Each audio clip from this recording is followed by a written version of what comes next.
I knew you would make it. I have always been excited about the possibilities that you exude. I am optimistic that this is the first step amongst many more achievements waiting for you. Your contemporaries will never see your back.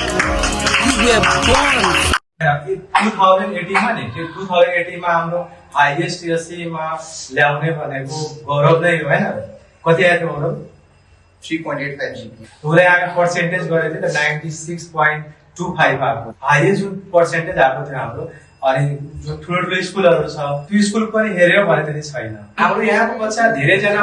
मतलब यहाँ जति पुरानो इन्स्टिट्युटहरु छ त्यहाँ गएर पढ्यो काठमाडौँ पनि गएर पढ्यो बीचमा चाहिँ तर कसैले स्कलरशिप पनि निकालेन मतलब पास आउट गर्यो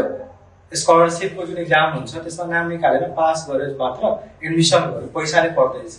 आफैले पढ्यो कहीँ बीच कोर्स गरेन कसरी नाम निस्क्यो के नयाँ कुरा गर्यो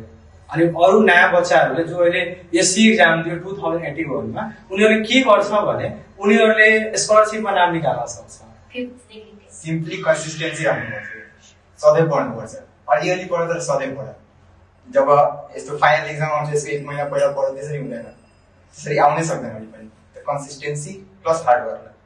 यो पनि राख्नुपर्छ जबसम्म हामी रेगुलर रूपमा पढ्दैनौँ कुनै कुरा गर्दैनौँ मतलब कन्सिस्टेन्सी रूपमा